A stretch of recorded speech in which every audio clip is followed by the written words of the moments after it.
Well, hello, and thank you for joining us here today in downtown Edmonton. My name is Mike Ellis, and I am the UCP candidate in Calgary West. I'm joined here today by our UCP leader, Danielle Smith, as well as a number of candidates, Syed Ahmed, Dr. Terry Ivanka, Melissa Crane, Richard Wong, Miad El Zain, Miles Berry, Ali Haymor, Luke Savanto, and Slava Kravisenko. I got that pronunciation correct, and I apologize if I didn't. We're also honored to be joined by our incredible advocate here in downtown Edmonton, Holly Ma, who's here to my left, past president of the Chinatown BIA. Today we are here to talk about an important topic that is top of mind for many Albertans, from those right here in the downtown core to families in remote rural communities right across this province. Public safety and taking meaningful action to address social disorder. As the Minister of Public Safety and Emergency Services, I have had the incredible opportunity to engage with Albertans from all walks of life. I've had the opportunity to listen to their concerns and share the strong and effective action that the UCP government has taken to tackle issues like organized crime, violent offenders, and supporting our law enforcement. And as I have traveled across the province, diverse Alberta communities have shared our stance when it comes to proposed policies from the left that enable criminals to terrorize our neighborhoods. And quite frankly, ladies and gentlemen, enough is enough. We have seen that these soft on crime activists are quick to tell Albertans that they have to make a choice between compassion and addressing public safety. But folks, as I have told those I've engaged with as the public safety minister, from Edmonton's Chinatown to families down in Lethbridge, you do not have to choose one over the other. With our UCP's comprehensive public safety plan, we can do both. We can support our most vulnerable, we can support our most vulnerable communities, and we can also be tough on crime. For more on the UCP's plan for public safety, I'm now going to pass it on to our leader, Danielle Smith. Thank you.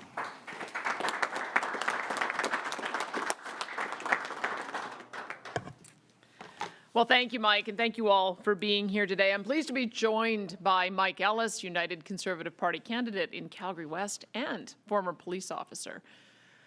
Almost every day, Albertans wake up to news that someone in their city or community has been attacked, or even worse. Just yesterday, Edmonton Police Chief Dale McPhee spoke about the horrific murder of a mother and her 11-year-old child in broad daylight. Chief McPhee expressed great frustration that the accused was well known to police, having a history dating back to 2009 that included multiple charges. Victims of crime are people's daughters, sons, parents, friends, and loved ones. And most often, the perpetrators of these crimes have been released on bail, some multiple times. In Edmonton in the last 2 years, 26 homicides were committed by criminals out on bail. And in Calgary, 23 of the 45 people charged with homicide in 2021, 2022, and 2023 so far were out on bail. 7 of those were bound by firearms prohibitions. The Liberal NDP soft on crime approach is costing lives, and Albertans and all Canadians deserve better. The United Conservative Party stands with our provincial partners demanding the federal government end the system of catch and release plaguing our communities and reform our bail system. Voices in Alberta and Canada are growing stronger. Momentum for change is building, and I'm here to tell you, enough is enough. We will not wait on the federal government. We will take action to ensure Albertans feel safe again, and we will do whatever it takes to ensure they do. So today, I'm announcing the United Conservative Party's Safe Streets Action Plan, a comprehensive set of measures to restore safety to Alberta's cities, communities, and public transit. This plan will crack down on criminals with ankle bracelet monitoring of dangerous offenders out on bail and deploying sheriffs to monitor them. It'll mean 100 more patrol officers on the streets, brand new anti-fentanyl and anti-gun tracking teams, as well as more funding for internet child exploitation and gang suppression units. It will also make it easier for mums and dads to know the whereabouts of violent and sexual offenders and make investments in women's shelters and sexual assault counseling. The Safe Streets Action Plan will build on some of the United Conservative government's successes in keeping our streets and communities safe. In early February, we deployed the Alberta Sheriffs to Edmonton and Calgary to work alongside the Edmonton and Calgary Police Services to respond to crime and social disorder.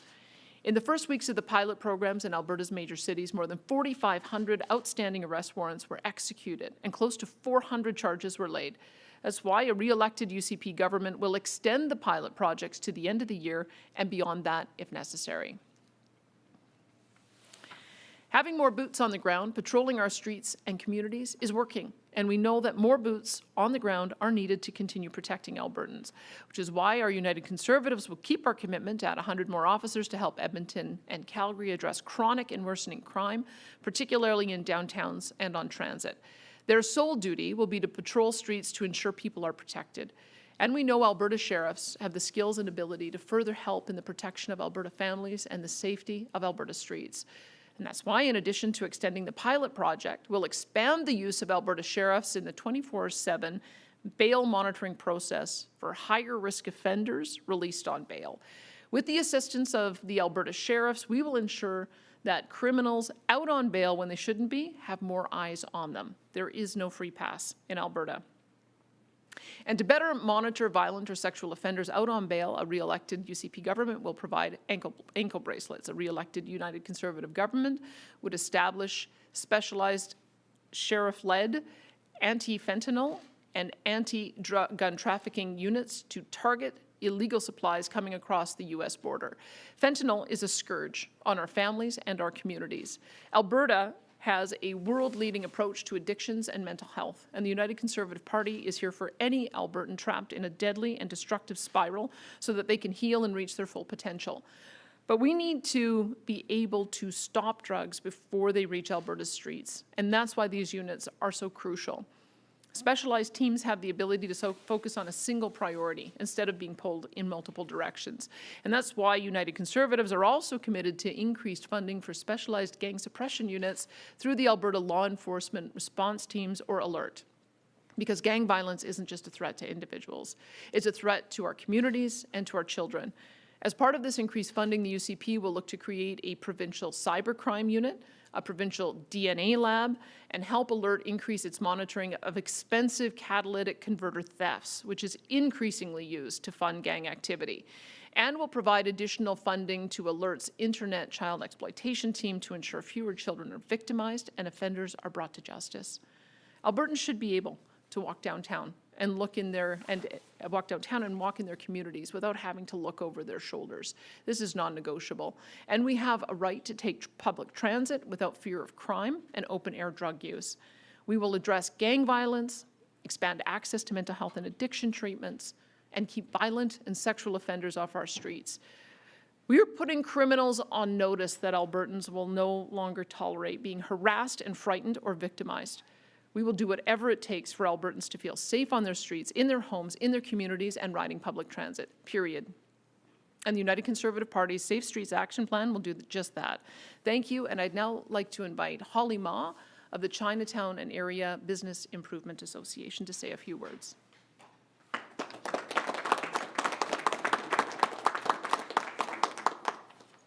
Thank you, Leader Smith, and good morning, everyone. Chinatown is suffering. We are experiencing unprecedented safety issues. You are witnessing the demise of a Chinatown that wants to survive. Safety is the most integral part of this survival.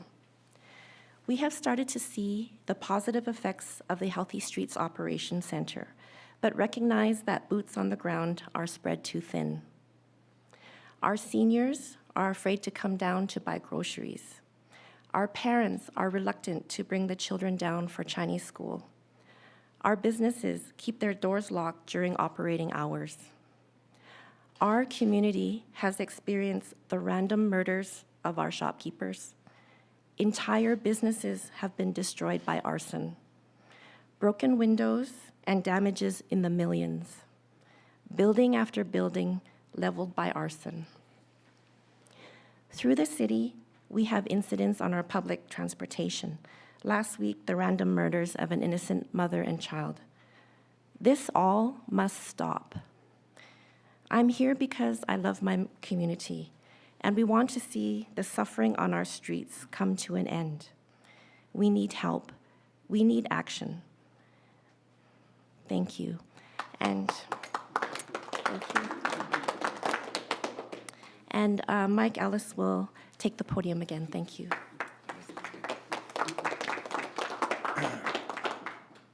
Well, thank you very much, Holly. As many of you know, prior to being in politics, I spent over 10 years as a police officer on the streets of Calgary. A lot has changed in law enforcement since my time on the streets, and as we've seen, a segment of the population aim to villainize the men and women of our police services who put their lives on the line every day and every time they answer a call to service. At the same time, this villainization has been happening. We've seen crime, especially violent crime, increase. This villainization is unacceptable. Albertans know it, and the UCP know it, especially during a time of increased social disorder in our communities. That's why I'm concerned about the number of, quote, defund the police, unquote, candidates running in this election. And that's also why I'm so proud of this announcement today and a follow-up announcement by some of my fellow candidates. The UCP understands that the government has a role to play in keeping our families and communities safe. That role includes effective and meaningful policy changes, like the ones that we have taken over the past 4 years. We've made strong legislative changes, including the introduction of Clare's Law, further work to protect survivors of human trafficking and preventing convicted sexual and dangerous offenders from being able to legally change their names. The important role of government also includes actual supporting our law enforcement and not just talking about it.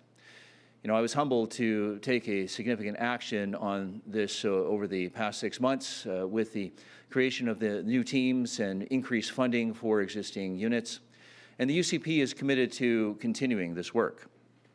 We expanded the mandate and powers of the Alberta sheriffs for effective law enforcement across the province and further redeployed sheriffs in, of course, downtown Calgary and Edmonton. It was our UCP government that also took tangible action with the creation of the gang suppression units and firearms investigative units and launching a fugitive apprehension team. United Conservatives will do whatever it takes for Albertans to feel safe in their homes, in their streets, and their communities. And what we're promising today will build off those earlier steps. It is no secret that fentanyl has devastated the lives of thousands of Albertans. Those on the left would look to completely decriminalize the incredibly dangerous drugs such as fentanyl. And let me be clear, this would only empower organized crime. It would empower the criminals, and it would hamper the efforts of our law enforcement community. Criminals are profiting off the addiction and, of course, the death that is caused by this drug. And it's time that we say, as a community, no more. A new anti-fentanyl team led by the Alberta sheriffs will take the fight right to our U.S. border to stop these drugs from crossing into our province. And they'll be joined by an anti-gun trafficking team that will work to stop illegal guns from making their way into the hands of the criminals and the gang members. Because while the federal government targets legal gun owners, we know that the gun violence being perpetrated on Alberta streets come from illegal sales and trades of guns and people whose first thought, unfortunately, is violence. I'm going to give you a small, slightly anecdotal story. I had the opportunity to walk the streets of Vancouver a few times over the last several years.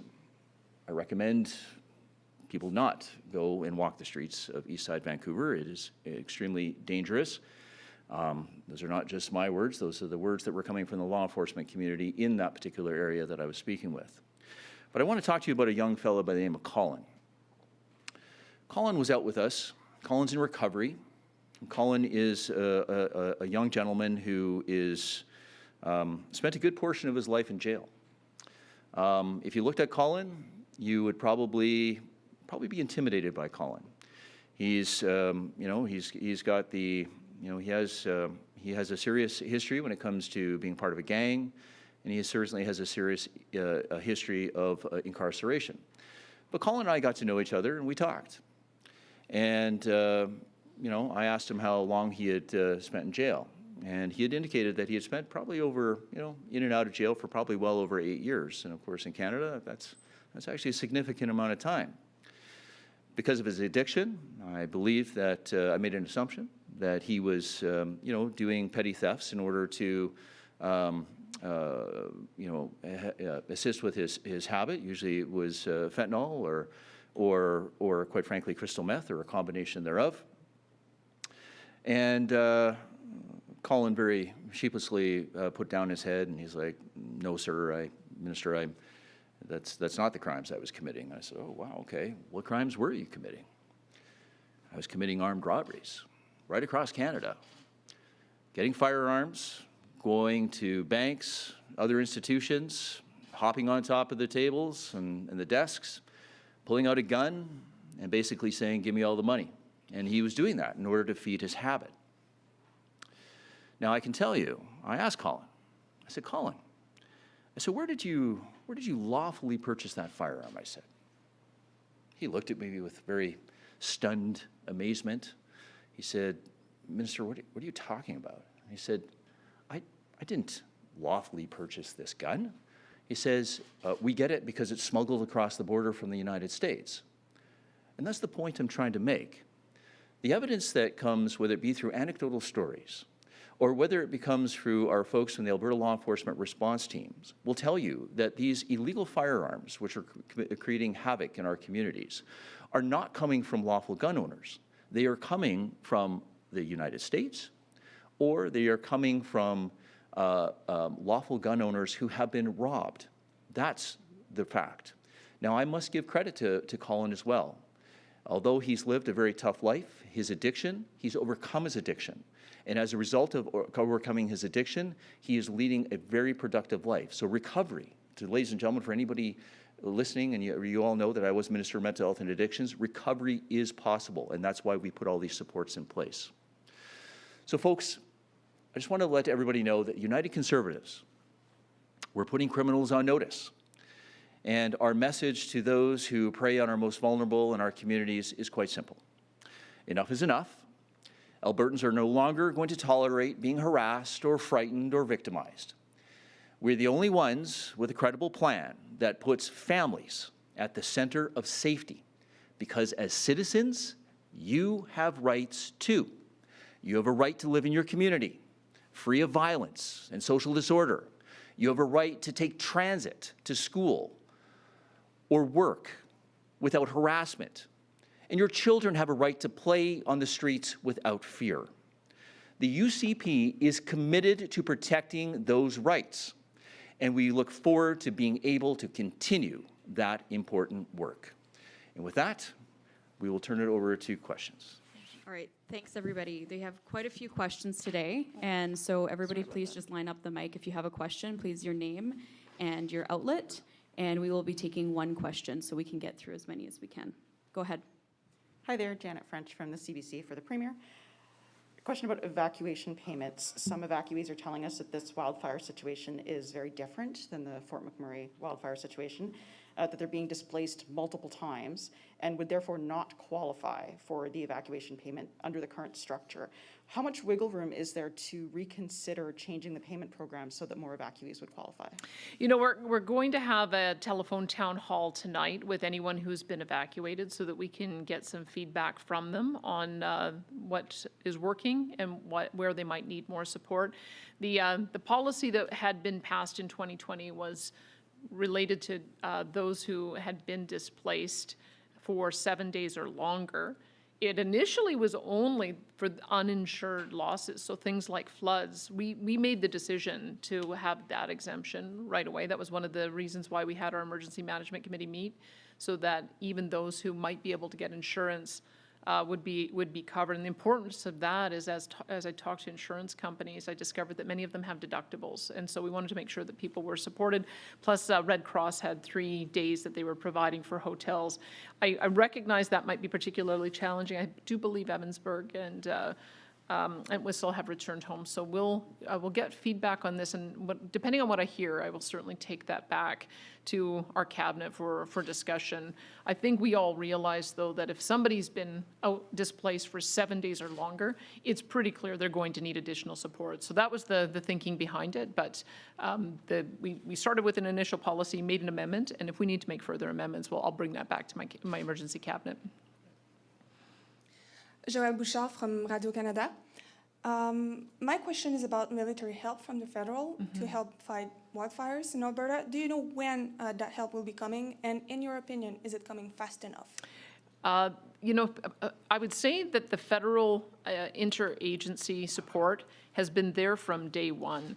My Forestry, Parks and Tourism Minister, Todd Lowen, said that May 1st is when we first made contact and requests of the Canadian Interagency Forest Fire Centre. That has been in operation. When I spoke with the Prime Minister, he said it's been in operation since 1982. And as we continue to have more of these events, it becomes faster and faster and more integrated. It's part of the reason we already have teams arriving from Ontario, Quebec, British Columbia. Part of the reason we already have calls out for 1,100 more firefighters, including internationally. So I want people to understand that that mechanism of federal, provincial cooperation already exists, already been activated, and we're already getting a ton of help. The additional resources was whether we could ask the Canadian Armed Forces, who are stationed here, if there was internal firefighting capacity. We'd been given differing information on that. When I met with the head of PPCLI yesterday, when Brigadier General Graham introduced me to him, he said that they do have 300 individuals who are within that unit that are trained in firefighting. They were meeting at 9:30 this morning to talk about how they would be able to integrate them into the response. There is just so many little hot spots that need to be extinguished, and so I had asked our forestry minister to give us an update on how that's going to go tomorrow. But I can tell you, after I made the call with the Prime Minister, military was on site for our briefing yesterday, and they're already talking about integration as of 9:30 this morning, so that's pretty fast. Arthur Green, Western Standard. My question is for the Premier. I was told that the Edmonton Council is putting out their safety plan today for safe streets as well. We talk about left wing, we talk about right wing. Can you just tell me how left wing safety policies differ from right wing safety policies? I can only tell you from what I have observed in Vancouver East Side and all down the coast of California, is that I think the problem associated why those communities end up in the state that they are with the tent cities and the increasing amount of drug addiction and the increasing amount of social disorder is that there isn't a pathway and a support for additional mental health support. Is why we have taken a two-pronged approach. We'll have more to say about our mental health approach, but it's become known as the Alberta model. People are coming from around the world to see what it is that we're doing. It builds on some of what we've seen in Portugal, where you support harm reduction, but harm reduction as a pathway to get into treatment.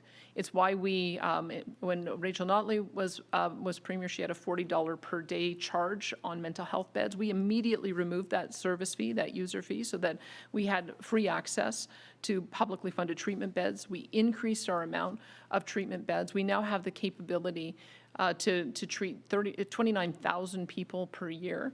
And it's because we have that foundation of a pathway to recovery. We're building 10 recovery communities. The first one have already opened, one in Red Deer. It's because we have that pathway to recovery that we now have the ability to also augment that with the policing response.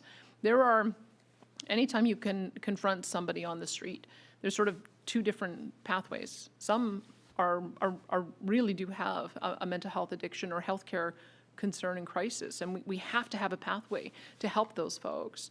But there are others who are preying on them through organized crime and gangs, and there are others who are really bad dudes who are hurting people, and we have to be able to differentiate those two, have a pathway for both.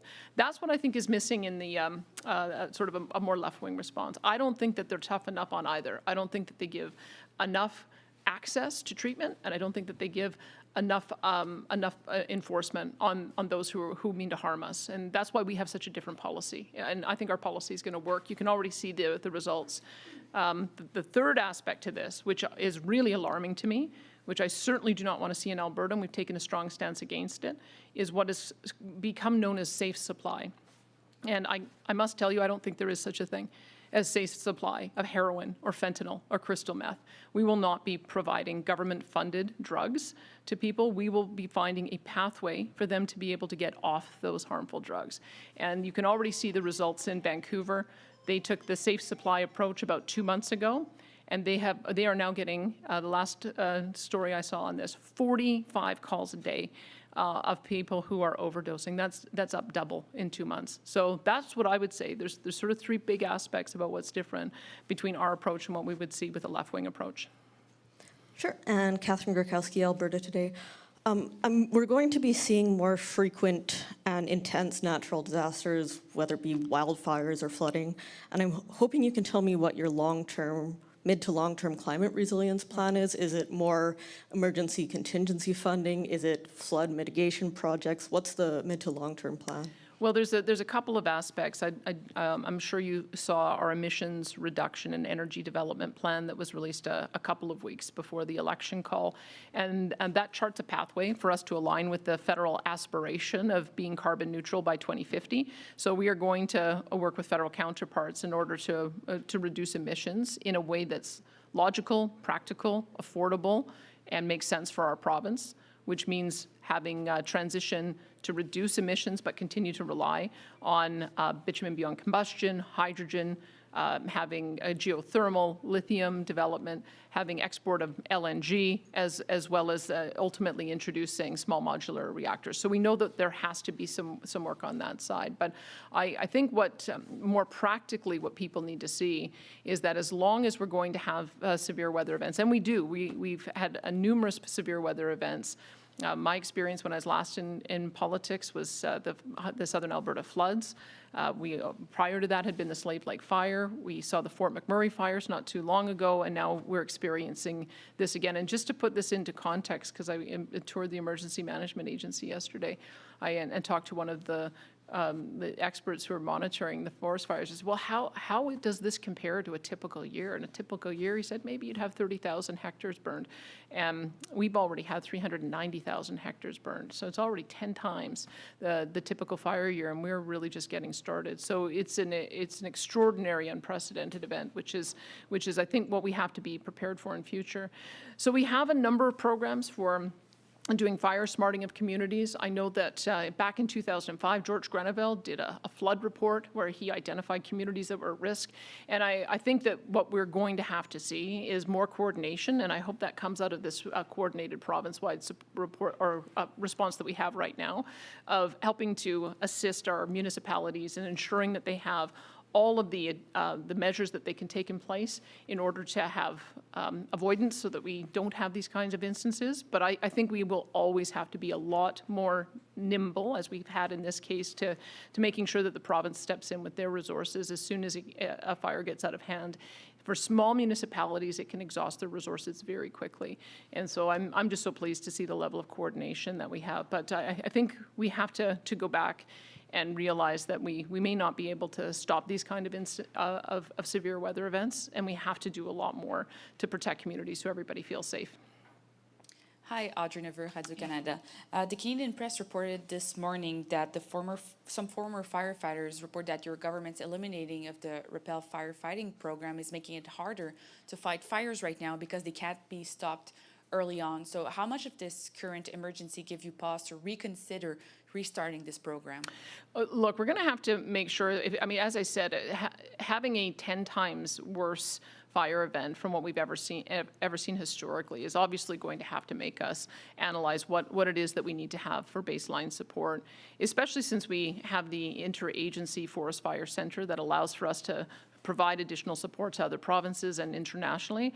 So I've already raised that with the civil service, that let's make sure that we do an assessment so that we know what our base levels should be, make sure that we can handle a typical fire year, and do that assessment. I I know that because this was extraordinary, it's pretty difficult to be able to manage this without the interagency help. It just, I don't know that would be a reasonable expectation that we'd be able to manage this all on our own, which is why I'm grateful that we've been working so hard for so many years on developing that interagency support. So to give you some idea, we have over 700 firefighters, and we've made a request to have 1,100 come in from other parts of the country, and we're continuing to make requests. We've identified 300 additional firefighters that are trained up through the Canadian military that are, as I said, are being talked to now to see if we can recruit them in. And yesterday we did a call as well to ask if individuals who had firefighting experience in the private sector and would be willing to be embedded with our teams, just to email us so that we would be able to see if we could also integrate them. So at this moment, it's all hands on deck, and we'll have to do the assessment in future years about how we make sure that we have everything that we need to manage a typical fire year. Hello, Danielle. It's Duncan Kinney from the Progress Report. Oh, you all right? Haven't had a chance to chat with you since your radio show days, so good to catch up. Hi, Duncan. Yeah, so this could be a Mike Ellis answer, it could be your answer, but I've got a Freedom of Information request that shows that just as visits to supervised consumption sites were dropping like a stone due to COVID, that calls for service to EMS for drug poisonings were spiking. UCP government didn't release this information. I had to get it through a FOIP. And then the UCP government then shut down supervised consumption sites anyway, knowing this information of what was happening to the EMS system. Do you think your chief of staff, perhaps Mike Ellis, do you think you owe paramedics an apology for doing what you did to the supervised consumption sites and knowing what it would do to the EMS system, as well as to the workload of paramedics? I already hear Mike Ellis saying no behind me, so I know he wants to jump in and answer your question, so I'll let him do that, Duncan. Duncan, we have the same amount of supervised consumption sites as when we took government in 2019.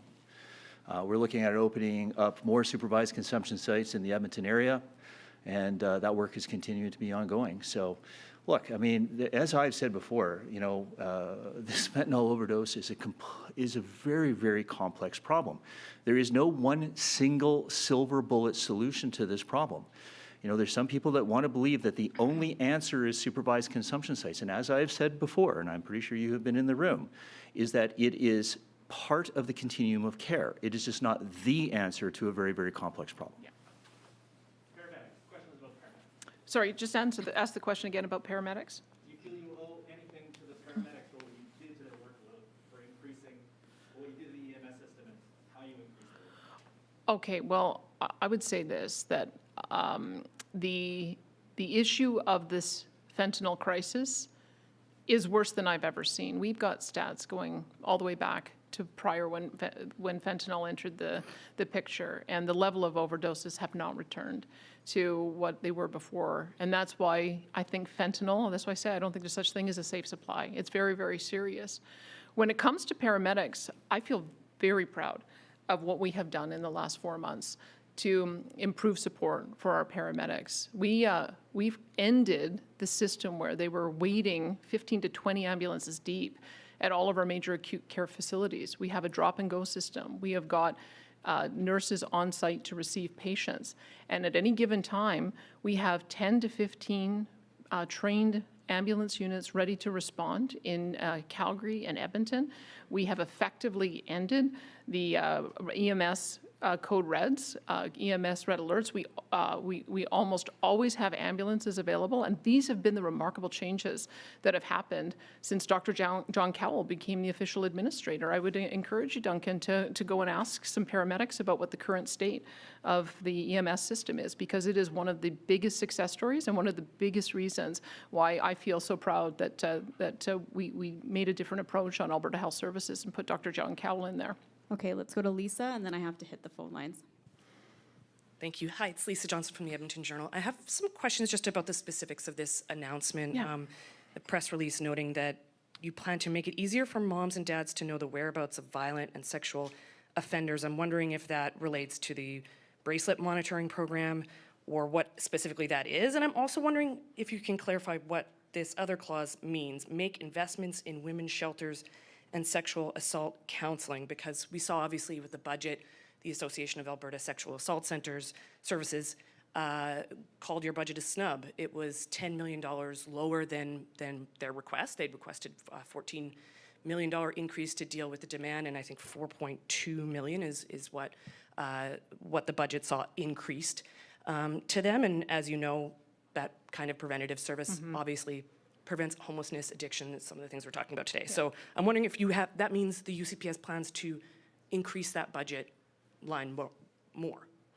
Correct. So the $4.2 million increase, we did end up giving that to other services. The particular agency that you were talking about, we had told them that we stood by on the ready to be able to write the check to them, but they declined it. And so we did find other ways to be able to support the sexual assault center community, and we'll continue to find ways to work with those different communities in order to support that. The ankle bracelet monitoring is going to be very important. I think the main difference that we're going to see is that if the federal government does not address the issue of the catch and release, we know we have to step in. That's why we will be using the ankle bracelets in order to be able to monitor. And I think you've seen as well that when dangerous individuals are released into the community, the police often send an alert out to the community. So rather than just sending out an alert, we'll have those two things together. I'll see if Mike has anything he wants to add. Yeah, excellent answer, Premier. The only thing I would just add to that is that when we're talking about the mothers and fathers and people that, the policy would be similar to Clare's law, right? Except for as it pertains to serious violent offenders. Again, no different was what the Premier had noted. The police will typically put out a warning if somebody is certainly going to be a risk to the community. So that's where that policy would come in. All right, operator, let's go to the first caller, please. Dave Kaiser, Global News.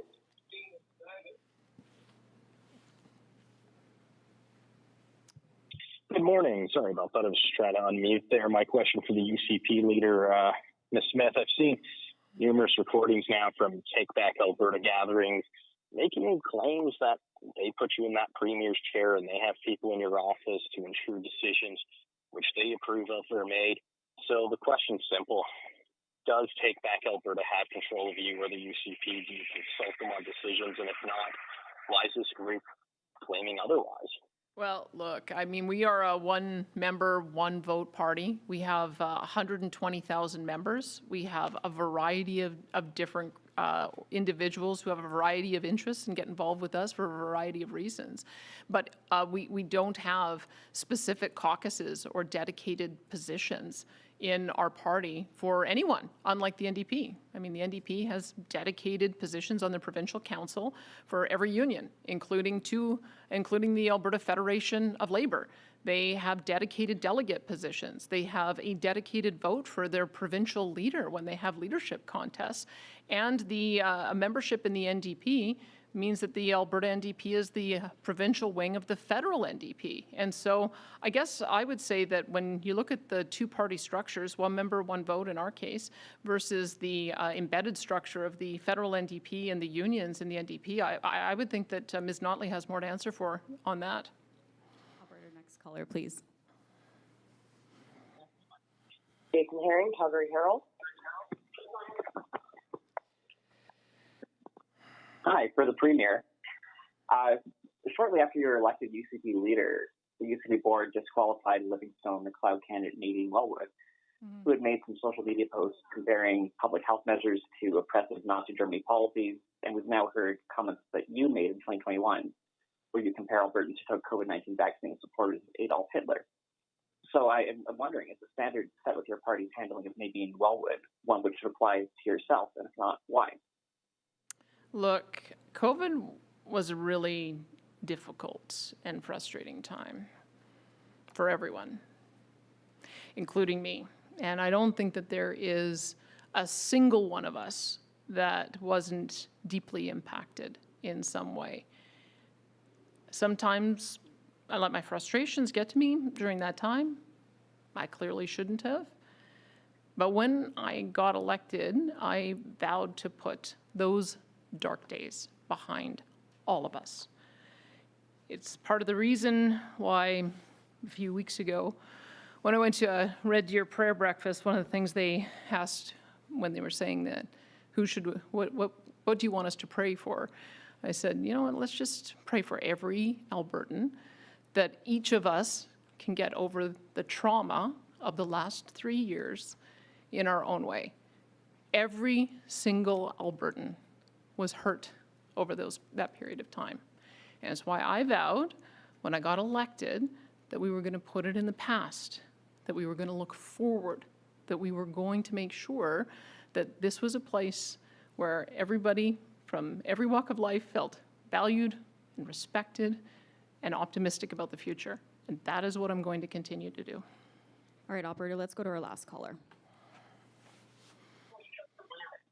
Narem Issa, CTV. Hi there. This is just in regards to the evacuated sports. This for Fox Lake. They were evacuated by the First Nation and not the province. Are they eligible for supports, and do they go about it in the same way? Yes, they are eligible for supports. We have always, whenever we've had one of these payment programs, made sure that First Nations communities were included in it, and I did indicate to the Prime Minister that that was the case as well. There is a little bit of a complication in First Nations communities and our Métis settlements in that I've been told by our Indigenous Affairs Minister, Rick Wilson, that there are some individuals who don't have bank accounts. And so the way in which we normally would do these kinds of transfers is a very simple sign-up system, and then we would do an e-transfer. In these cases, I've asked the department to work directly with First Nations leaders to make sure that we have the ability to provide charged cards. We've done that in the past where we've got chargeable cards so that people have the ability to get access to the dollars if they don't have a bank account. So it might take a little bit more work in Fox Lake to do that. Certainly our East Prairie Métis settlement is another one where we know that we may have to do that also. It's why we've got a two-pronged approach. One will be through signing up online, getting the bank account information, and getting the deposits directly. And the other will be for those who need it. We've got the registry offices through Alberta Social Services to do that. The number to call for anything related to wildfire is nice and simple. We're going to keep it the same way, 310-4455. And anyone who needs assistance with evacuation payments can call that number and be able to get some support. Minister Ellis, our public safety minister, made that line available as of 8 o'clock last night, 24 hours. And so we're going to continue to provide that support across the board. As I mentioned, we're also going to have a town hall this evening. And continue with town halls for evacuees so that all of this information becomes available to everybody and that they don't have to work unreasonably hard to try to find the information. We want to make it as easy as possible for people. Thanks, everybody. Is that it? Okay.